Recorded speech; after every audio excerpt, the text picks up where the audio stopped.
Alhamdulillah nih Mas Riki sudah datang ke sini. Kita ingin tahu nih cerita Mas Riki lengkapnya seperti apa. Mungkin dari awal nih Mas Riki kan lahir dalam keadaan seorang Buddha ya. Iya. Nah pada saat itu seperti apa sih Mas Riki kehidupannya di Buddha? Apakah orang yang rajin beribadah, rajin ke mana? Ke vihara. Vihara ya, Iya. vihara dan seterusnya. Seperti apa sih Mas? Oke, kalau dulu saya kan dari lahir memang Buddha. Jadi pas saya TK, SD itu memang ajarannya Buddha semua. Pas sampai SMP deh. Nah kan SMK tuh udah beda tuh. SMK itu kan saya belajar Kristen. Nah kalau di dalam agama Buddha itu, kitanya lebih fokus ke dalam diri. Gitu. Jadi dalam agama Buddha itu nggak pernah mengajarkan sosok Tuhan tuh seperti ini loh. Nggak gitu. pernah. Nggak pernah. Sosok Tuhan tuh ini loh, nggak pernah. Nggak pernah dikenalkan Tuhan. Nggak pernah dikenalkan. Jadi kalau dalam agama Buddha itu lebih baik daripada mengenal Tuhan, lebih baik dalam diri dulu yang dibenerin. Gitu loh. Karena kayak gini, percuma kenal Tuhan tapi dalam dirinya masih kurang gitu. Makanya dalam agama Buddha tuh disempurnakan dulu, ya kan, membuat kebajikan, menjauhi larangan seperti zina, minum alkohol segala macam gitu. Jadi bener-bener dalam diri dulu baru mentingin yang di atas gitu. Oh, cuman dalam konsep mengenalkan Tuhan itu nggak ada ya? Nggak ada sama sekali. Tuhan itu siapa di nggak ada, nggak ada. Gitu. Sama sekali nggak ada. Jadi bener-bener tuh semua fokus ke dalam diri aja gitu. Waktu itu orang tua gimana menanamkan nilai-nilai agama? Sama. Ya? Nah kalau orang tua saya itu dia ngeblend dia antara Konghucu sama Buddha. Gimana ngeblend maksudnya? Jadi toleransi apa gimana? Ngeblend, jadi dicampur ajarannya. Oh, ajarannya. Jadi kalau di Buddhism itu sebenarnya ya kan hampir sama kayak di Islam, hampir sama. Jadi kalau di Buddhism itu lebih banyak baca Tripitaka. Tripitaka.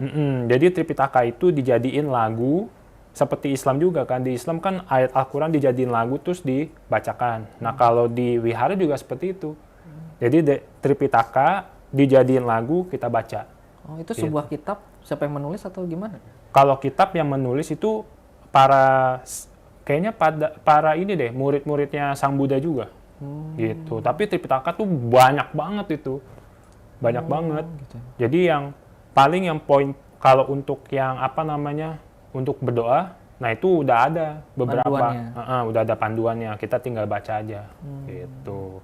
Terus, nah bedanya kalau orang tua saya itu dia ngeblend sama Konghucu. Jadi konsepnya di Buddhism itu kan memang cuma baca doang, kayak baca doa, Tripitaka, terus gerakannya segala macam, udah seperti itu aja. Nah kalau di Konghucu itu dia adatnya itu berbeda. Jadi dia ada sembayangan, kayak Dienkong, ya kan, terus ada dewa bumi. Nah, jadi sebenarnya kalau di Konghucu juga bedanya sama Buddha, kalau Konghucu tuh masih mengajarkan Tuhan ini esa loh. Oh, gitu. Iya, masih mengajarkan Tuhan itu esa loh, Tuhan itu tidak bergambar loh, Tuhan itu tidak berfisik loh. Konghucu itu masih mengajarkan itu, sedangkan Buddhism itu enggak. Gitu, makanya masih ngeblend tuh orang tua saya. Maka ditanya, "Mak, Buddha apa Konghucu?" Ya, dua-duanya lah, gitu. Kalau yang pakai dupa gitu yang... Kalau dupa itu sebenarnya lebih ke Konghucu. Konghucu ya? Iya, caranya mereka berdoa itu ya itu. Gitu loh, makanya kalau misalnya nih, Masnya pernah nggak lewat rumah orang Chinese?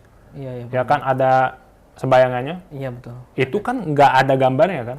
Nggak ada. Nah, itu lah Tiankong. Oh, gitu ya. Jadi, Tuhannya tidak bergambar, tidak berupa, dan satu esa. Esa ya? Gitu. Jadi kalau misalkan Konghucu itu kan katanya diturunin sama Nabi Konfusius kan. Nah, tapi kalau Buddha itu kan Siddhartha Gautama. Gitu. Nah, ini menarik nih. Cuman kita akan geser dikit ya. Iya. Pada saat itu dalam kehidupan sebagai seorang Buddha, pernah mengenal kata Islam nggak itu? Kalaupun mengenal, itu diasosiasikan seperti apa? Wah, Islam nih bengis apa? Dulu Islam tuh di pendengaran Riki seperti apa? Kalau saya dalam apa ya, pas dengan nama Islam itu sebenarnya nggak terlalu bermasalah sih. Nggak masalah. Karena menurut saya nilai agamanya itu nggak mungkin berkurang. Yang berkurang itu apa? Manusianya kan. Manusianya. Jadi menurut saya agama itu semuanya nggak ada yang jelek gitu. Bagus, pasti semua ajarannya bagus. Tergantung manusianya aja gitu. Objektif ya. Kan harus seperti itu, ya kan?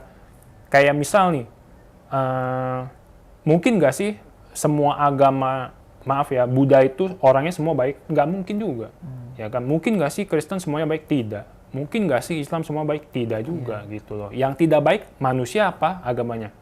Manusianya, gitu. Nah, pada saat tahu Islam kan baru tahu nama ya, istilah Islam dan sebagainya.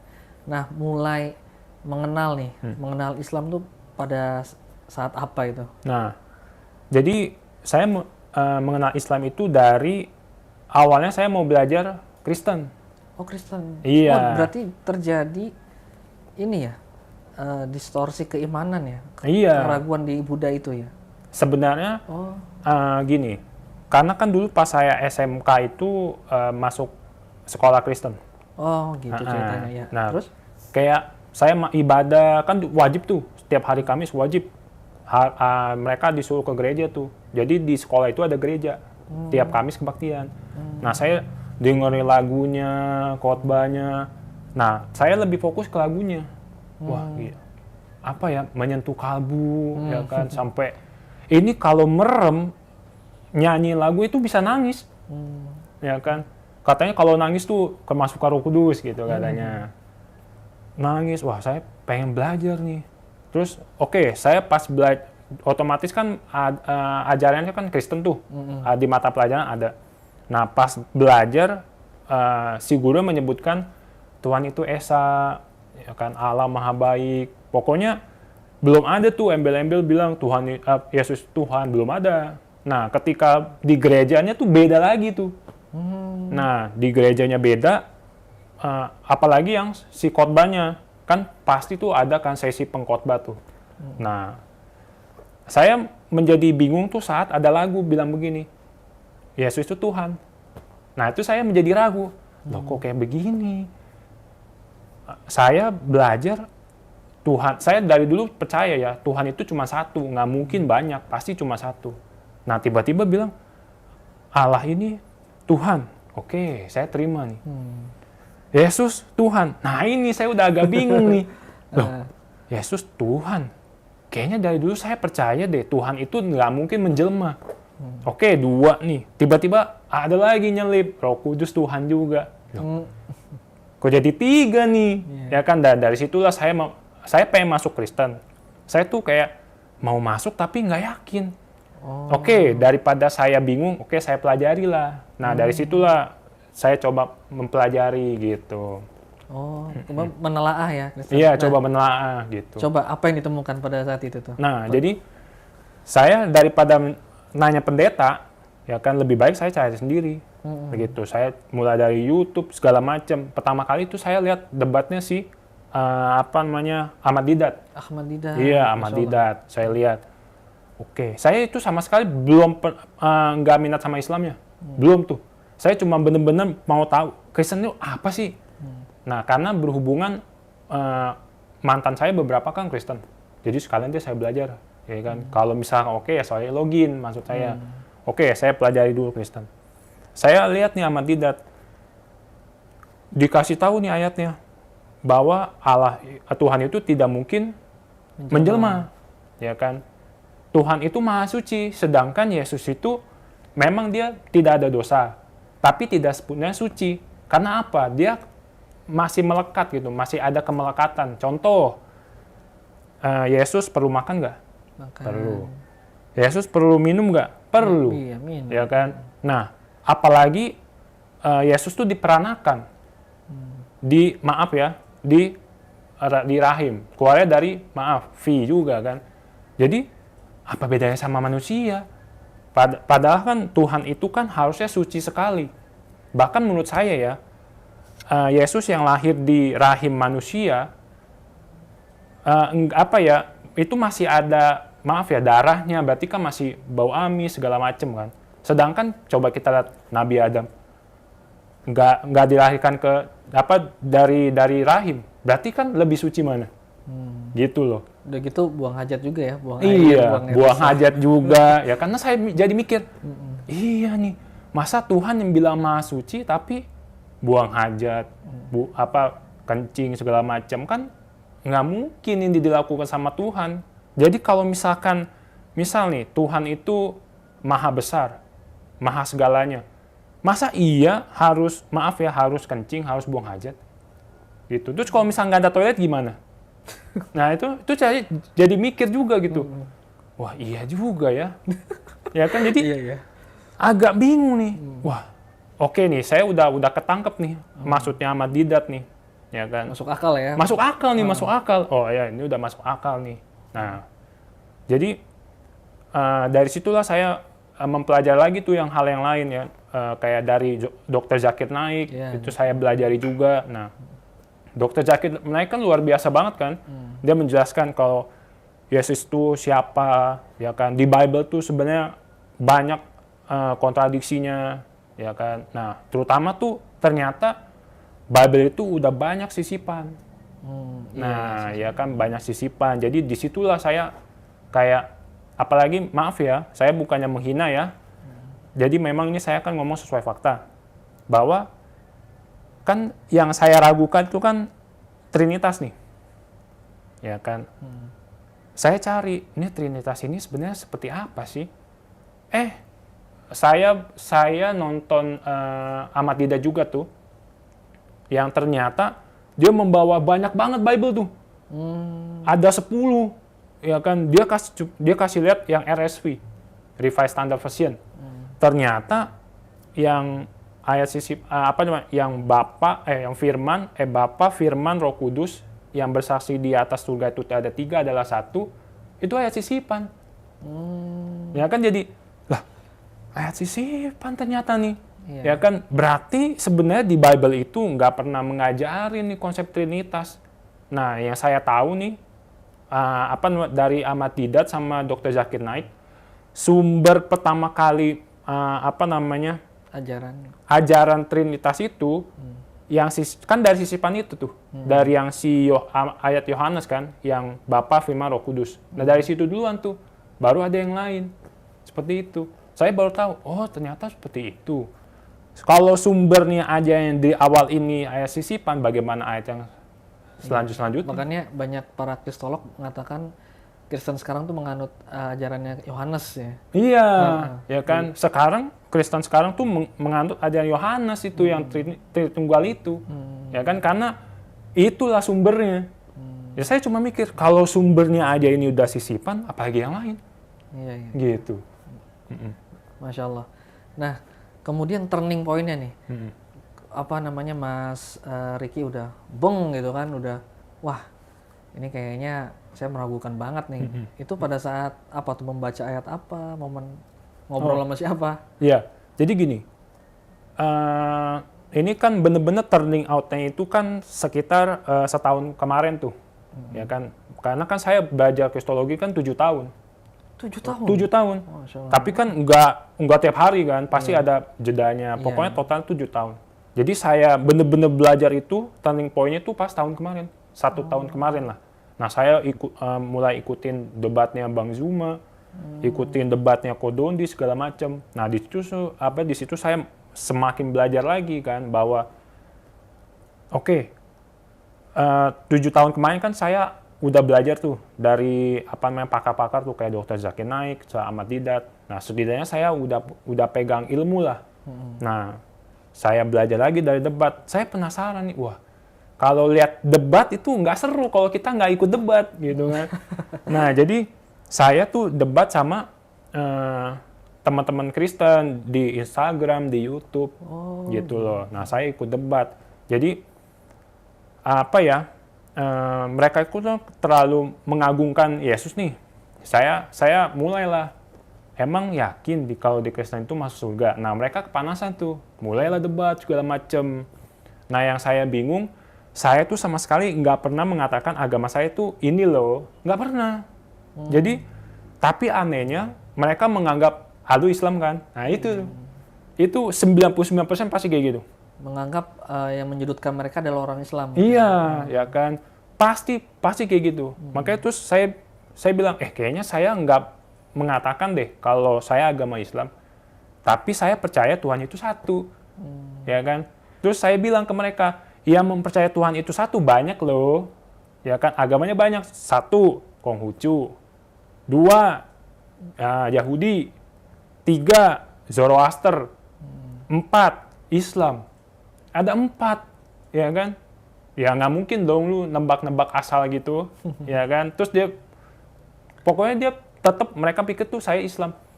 Jadi mereka tuh mungkin mereka panas, wah nggak suka nih kalau Bible-nya diacak-acak nih, dibongkar-bongkar. Mereka mulailah kasih ayat Al-Quran apa hadis gitu. Nah, turning point-nya di situ tuh. Oh, gitu. Justru ya. Sebelumnya kan saya udah mikir nih, wah ini Islam ini luar biasa menurut saya nih. Karena kan saya lihat-lihat dari Kodondi kan. Kodondi tuh sering banget tuh bilang, coba deh pikir, kalau misalnya di Al-Quran itu bukan dari Allah, bagaimana Nabi Muhammad itu tahu kalau misalnya satu, gunung itu seperti pasak, teori Big Bang, terus embrio, ada laut yang kepisah, ya kan? Terus apa lagi? Api dalam laut. Iya, api dalam laut, ya kan? Terus semakin tinggi di atas semakin sesak. Nah, saya juga mikir, wah, iya juga nih. Kalau ini Al-Quran bukan dari Allah, dari siapa? Nggak mungkin kan Nabi Muhammad itu tahu semua. Loh, Nabi Muhammad ini nggak punya teleskop. Nggak pernah berlayar dia kan. Dia kan cuma di tanah Arab aja kan. Iya, betul. Bagaimana dia bisa tahu itu di dalam laut itu ada api? Bagaimana dia bisa tahu itu di laut itu kepisah, ada yang air tawar, air tawar, air asin. Itu bagaimana dia tahu? Sedangkan orang Viking itu yang dikatakan nomor 1 kan, dia berlayar itu nggak pernah menjelaskan tuh, nggak pernah kasih tahu kalau di laut itu ada yang kepisah. Wah, luar biasa banget ini kan. Ini saya udah mulai agak tertarik tuh ya kan. Nah, bener-bener turning point-nya itu pas ada teman Kristen yang saya debat di Instagram tuh melemparkan ayat di mana coba dong jelasin, masa iya 1400 tahun yang lalu Nabi Muhammad bilang gini, sperma dihasilkan di tulang sulbi, ya kan? Emang zaman dulu nggak ada testisnya kemana? Nah, jadi masa iya ada ayat Al-Quran seperti ini? Saya bacalah, oh iya ternyata ada nih. Masya Allah. Ya kan? Oke, berarti kan kita melakukan pendekatan kalau misalkan di dalam berhubungan dengan manusia, badan manusia, berarti kita melakukan pendekatan pada kedokteran dong. Pengetahuan. Ya kan? Pengetahuan tentang tubuh. Jadi terus saya bukalah artikel. Oh, ternyata tahun 2007 apa 2004 gitu kan. Ada artikelnya bahwa orang Kristen di Newcastle itu mencoba tulang sulbi tikus, itu dia lihat ada sel sperma. Diambil, disuntikin ke sel telur tikus, jadi anak tikus. Ya, sekarang begini ya. Bagaimana orang Kristen ini tahu kalau di tulang sulbi itu ternyata ada sel sperma? Dari mana dia tahu? Dari Al-Quran ya? Iya kan, pasti dia baca dulu kan dari Al-Quran. Pasti ada sesuatu yang mengatakan hal demikian, barulah dites. Iya, ada redaksinya ya? Iya kan? Nggak mungkin dia tiba-tiba, iseng kali-kali ada. Kan nggak mungkin. Berarti dia harus membaca sumber dulu, baru dia buktikan. Iya, mempertanyakan. Iya kan? Melihat, mempertanyakan, membuktikan. Ternyata benar. Terus, ya kan? Berarti Al-Quran benar dong. Nah, saya kasihlah artikel itu segala macam. Dia nggak puas. Itu kan kali-kali itu editan, ya kan? Nah, ternyata di Indonesia pun udah ada penelitiannya. Saya kasih artikel di Halodoc. Haldok membuktikan bahwa kalau misalkan bagian tulang sulbi manusia itu, terutama cowok, kalau misalkan ada kecacatan, itu mempengaruhi kualitas sperma, produksi sperma, suhu testis. Berarti ada hubungannya nggak? Ada ya. Ada. Ya kan? Nah, saya kasih lagi nih. Oh, dia udah diem tuh. Nah, saya nggak tahu deh, dia mikir apa, dia antara dua nih, dia mikir atau dia malu, tiga deh. Antara dia mikir, dia malu jadi mualaf. Udah gitu. Iya. Ya kan? Nah, saya kasih tahu, saya dapat hidayah. Nah, jadi saya udah, wah, ini kalau biasanya saya lihat sendiri, saya nonton, aku kan gini-gini loh. Wah, ini saya membuktikan sendiri nih. Nah, padahal belum jadi muslim pada saat itu ya. belum jadi muslim. Ya kan? Belum jadi muslim, tapi terima kasih, alhamdulillah nih, gara-gara di kau saya dapat hidayah. Saya menemukan kebenaran di dalam Al-Quran dengan mata kepala saya sendiri. Iya. Gitu. Masya Allah ya, yang awalnya hanya diskusi aja, Iya. ya diskusi doang gitu kan.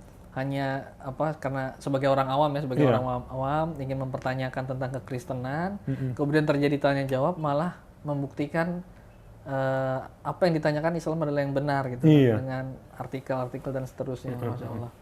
Nah, berlanjut ke syahadat ini, pada saat itu kan udah yakin, wah Islam ini benar nih. Nah, kemudian apa yang terjadi tuh setelah itu?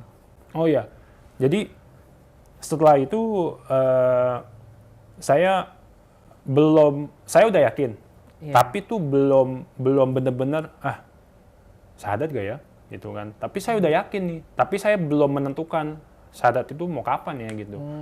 Terus yang membuat saya yakin ketika logika saya tuh benar-benar, oke, saya berdua sama Tuhan, Tuhan kasih saya jalan, ya kan, kasih saya jalan, kasih saya benar-benar hikmah supaya saya benar-benar bisa menjangkau Engkau. Makanya saya itu sebelum saya menyentuh Islam, saya itu harus benar-benar membandingkan dulu nih ajaran agama Buddha, Kristen sama Islam. Jadi singkatnya begini. Di agama Buddha itu kan memang logis, sudah logis kan. Nah, di Islam lebih logis lagi. Nah, kalau di Kristen masih tanda tanya tuh, ya kan. Nah, saya pakailah logisnya di Buddhis sama di Islam. Karena kan Kristen udah nggak mungkin tuh, ya kan, karena udah bukan tauhid kan. Iya. Saya membandingkan Buddha sama Islam. Nah, jadi metode yang saya pakai begini. Saya harus tahu dulu nih kitab mana yang sempurna. Karena kan pedoman orang beragama itu kan kitabnya. Kitab, ya betul. Ya kan? Saya membandingkannya seperti ini. Di Buddha itu kan ada 10 Pancasila Buddhis kan. Nah, nomor 1 nih, nomor 1-nya dilarang membunuh. Dilarang membunuh. Ya. Mau apapun dilarang membunuh. Berarti kalau mau makan pun nggak boleh membunuh hewan. Oh gitu. Ya kan, jadi dilarang membunuh. Makanya kalau di Buddha itu kan banyak yang vegan kan. Vegan, ya. Karena apa? Mereka sila 1 tidak boleh membunuh. Mau apapun tidak boleh membunuh. Ikan nggak boleh makan ikan. Sama nggak boleh, kan gitu. Membunuh juga. Iya sih. Ya kan. Nah, saya mulai memakai logi saya nih. Saya mikir gini. Ada satu negara, Greenland, tahu Greenland? Tahu. Nah, itu kan nggak bisa numbuh pohon. Nggak bisa numbuh pohon, nggak bisa numbuh tanaman, buah pun nggak bisa. Jadi mereka itu cuma bisa makan ikan. Nah, saya pakai logi saya nih. Saya beranggapan kalau satu dunia ini adalah agama Buddha. Bisa nggak dijalanin? Nggak bisa ya? Nggak bisa. Kalau bangkai ikan tetap nggak boleh? Nggak boleh. Oh. Jadi, saya mulai membayangkan, kalau misalkan semuanya agama Buddha dan semuanya itu orang yang taat, terus di Greenland makan apa? Nyari duitnya gimana? Saya cuma mikir gitu doang. Oh iya juga ya. Karena kan memang logis, tapi makanya menurut saya di agama Buddha itu logis tapi belum sempurna. Membunuhnya ini belum sangat dijelaskan gitu loh. Masih ambigu ya? Iya, masih ambigu. Nggak boleh kayak gimana, yang boleh kayak gimana gitu kan, itu masih ambigu. Saya cuma pikir seperti itu aja. Saya cuma mikir, iya juga di Greenland tuh cuma bisa makan ikan. Kalau misalkan semuanya agama Buddha, semuanya jadi orang yang taat, makan apa dia? Rumput aja nggak bisa tumbuh. Makan apa ya? Oh iya juga nih. Ya kan? Nah, saya coba lihat di Islam. Oh, ternyata hewan boleh dimakan. Yang penting ada tata caranya kan, saat menyembelih segala macam kan ada tata caranya. Wah, ini nih lebih logis Islam nih. Oke. Kita yang nomor 1 nih udah clear nih. Islam menang nih menurut saya kan. Oke, yang kedua tentang dosa. Dosa. Ya, tentang dosa. Oke. Jadi gini, di agama Buddha itu diajarin bahwa kita di hidup sekarang itu karena dosa masa lalu. Oh, gitu. Ya, karma masa lalu. Karma. Ya. Oke, logis juga. Makanya kalau dibilang gini, kenapa sih orang ada yang lahirnya cacat? Di agama Buddha gampang jawabnya. Karena di masa lalunya dia berbuat jahat. Oh iya, logis juga ya. Dia berbuat jahat, misalnya nih, dulunya dia suka siksa orang, sampai orang itu cacat. Makanya dia lahir di dunia sekarang, itu untuk membayar karma dia kemarin. Dia udah membuat orang cacat, makanya dia jadi cacat. Oh, maksudnya reinkarnasi? Iya, reinkarnasi. Ya kan, tapi membawa karma zaman dulu. Oh, gitu. Oh iya, masuk akal juga ya. Tapi saya coba pikir, nah, orang yang, misal nih, otomatis kalau misalkan orang bisa menyiksa orang, berarti orang yang menyiksa itu dia punya kekuasaan kan? Entah dia punya harta atau punya kekuasaan, betul nggak? Nah, oke, kalau misalkan dia hidup membawa karma zaman dahulu, nah, sekarang gini, kalau misalkan kita flashback 1 kali itu masuk akal. Tapi coba kita loop, flashback lagi. Kok jadi nggak masuk akal menurut saya? Jadi gini misalnya, oke, misal ada A, dia lahir karena dia cacat nih. Oh iya, karma kemarin dia membunuh orang, bikin orang cacat. Oh iya, berarti kan dia kaya nih, dia punya kekuasaan. Nah saya tanya, berarti dia ini yang hidup yang kemarin, berarti kan dia membuat kebijakan tuh, kebajikan di masa lalunya. Ya kan, makanya dia jadi kaya, punya kekuasaan. Ya kan? Nah, oke, berarti dia makanya bisa nyiksa orang, dia buat kebajikan dulunya. Oke. Saya tanya lagi. Jadi mulai dari startnya itu kapan? Ya kan? Iya. Saya jadi bingung. Wah, iya kalau diputer-puter malah jadi nggak logis. Nggak logis ya? Iya kan? Sekarang gini, karena gini ya, orang ya kayak tadi kan, orang disiksa, orang jadi cacat makanya dia karena ada karma masa lalu. Orang jadi cacat, orang jadi kaya karena dia buat kebajikan. Ya, coba aja diputar-putar itu berulang kali. Jadi logis nggak? Nggak mungkin jadi logis. Gitu loh. Makanya, iya jadi nggak logis nih. Coba dilihat di Islam. Saya belajar di Islam. Oh, ternyata ada orang cacat, ada orang kaya, itu semua ujian.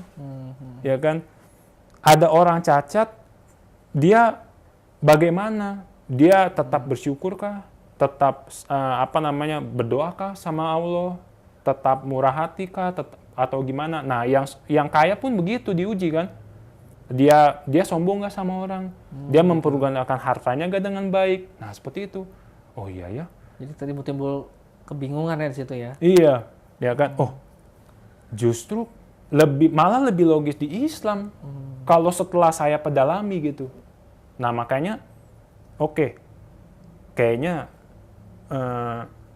tapi dari situ tuh saya belum menumbuhkan rasa pengen syahadat tuh, belum. Belum ya? Belum. Nah, yang saya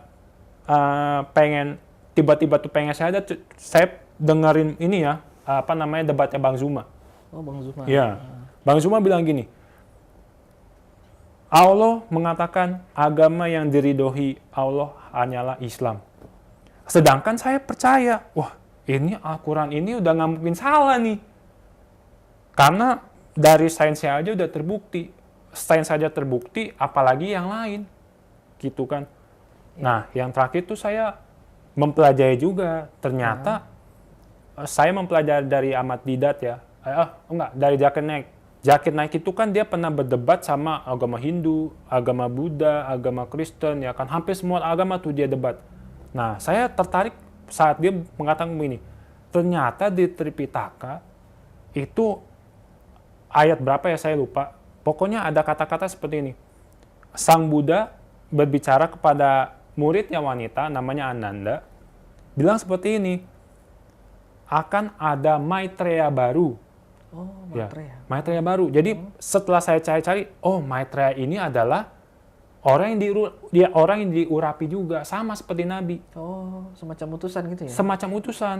Nah, Sang Buddha lagi bilang begini, jadi Maitreya baru ini akan membawa ajaran baru.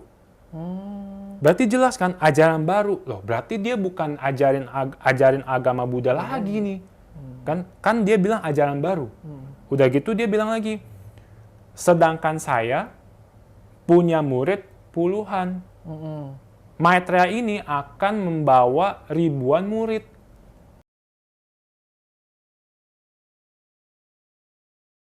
Oh, gitu ya. Nah, saya membandingkan. Oh iya juga nih. Oke, kita coba membandingkan. Yesus. Saya lihat, lah muridnya cuma 12. 12 doang, iya. Saya lihat, Nabi Muhammad, buset. Muridnya bukan ratusan lagi, bukan ribuan lagi, puluhan ribu. Berarti nubuat yang ada di Tripitaka lebih tepat ke siapa? Ayo, penonton aja deh yang nilai. Oh, iya. Ya kan? Nah, udah gitu saya lihat lagi di Kristen. Sama, Yesus juga bilang gitu.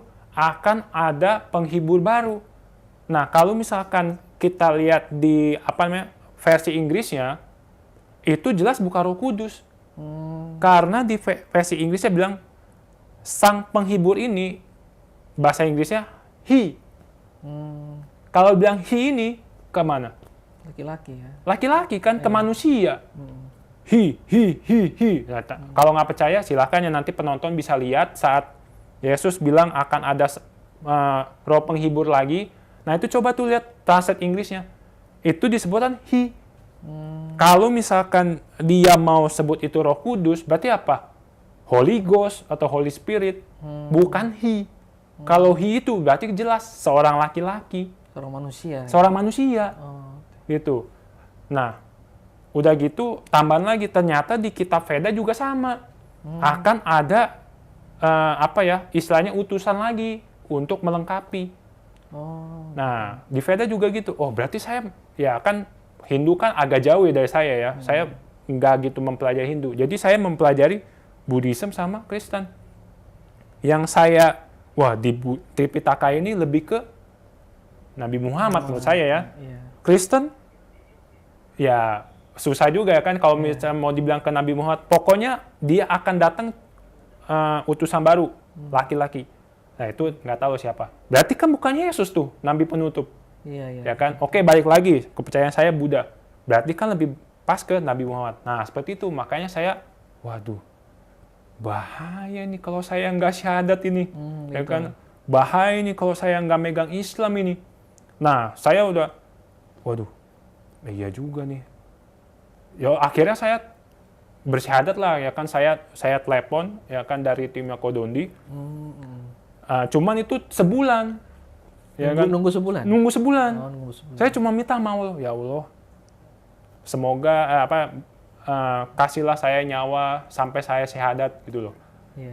Ya, alhamdulillah terjadilah hal itu, saya syahadat juga gitu. Masya Allah. Nah, kemudian kan sudah ada kontennya juga ya kan waktu itu di Kodondi ya, Masya Allah ya, nontonnya juga banyak. Nah, setelah masuk Islam, respon keluarga bagaimana nih? Oh iya, pertama kali respon keluarga tuh pasti kurang baik. Kurang baik ya? Pasti, ya kan. Kan saya 4 bersaudara. Kalau Koko sih nggak masalah, ya kan. Nah, yang bermasalah itu Mama, Cici, sama Dede. Oh. Gitu. Jadi, paling mereka cuma nanya, kenapa kok lu tiba-tiba mau masuk Islam gitu kan. Saya bilang, saya tuh menemukan kebenaran di dalam Al-Quran. Saya udah nggak mungkin lagi itu menolak gitu loh, karena kalau misalkan kita mikir pakai logika, sekarang gini ya, kalau misalkan ada seseorang yang mengatakan kebenaran. Mas percaya apa enggak? Dan itu udah terbukti. Percaya. Percaya kan? Konsekuensi kebenaran Iya kan? absolut kita harus percaya. Udah percaya. Berarti udah nggak mungkin lagi nih saya udah nggak percaya gitu. Saya bilang ke mereka. Jadi terus saya jelaskan ini loh, ada ini loh, ada ini. Nah mereka tuh lumayan berpikir tapi mereka tetap menolak. Memang ya hanya Allah kan yang membolak-balikan hati. Iya. Kan? Makanya kita diajarin berdoa ya, untuk agar ditetapkan hati dalam ketaatan, dalam mendekatkan diri kepada Allah. Nah, kan terjadi penolakan dan seterusnya. Nah, kemudian upayanya apa nih Mas Riki nih? Ya, upaya saya sih paling gini. Saya menjalankan aja Islamnya gitu. Jalan aja ya. Saya jalanin aja. Tapi akur kan di Akur. Alhamdulillah.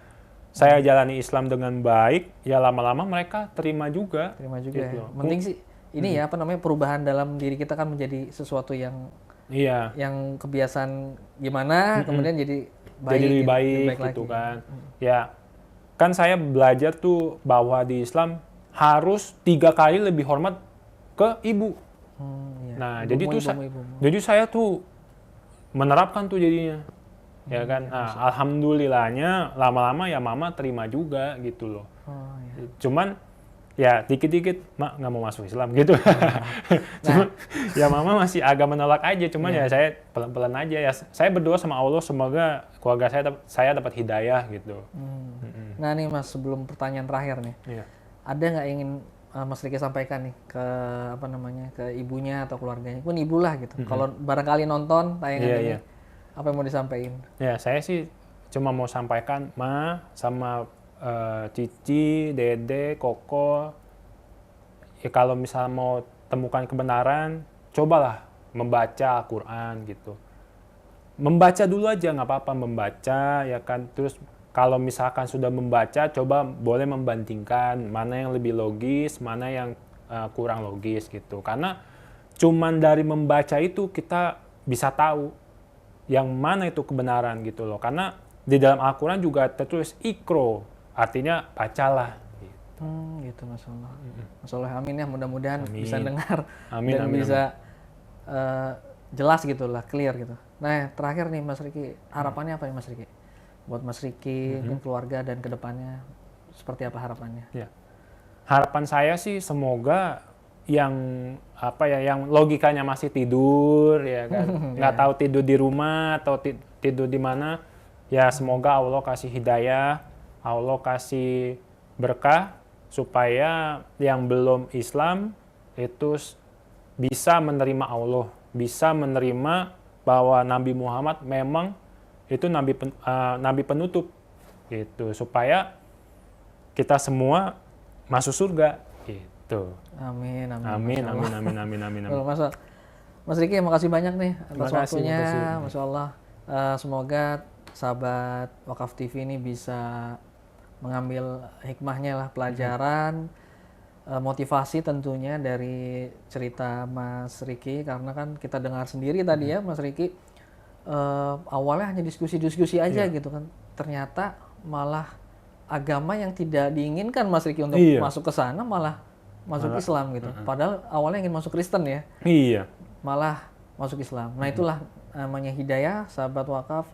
Karena Allah yang membolak-balikan dan Allah yang pengen hamba itu memeluk Islam. Iya. Gitu. Makasih banyak nih Mas Riki atas waktunya. Iya. Baik.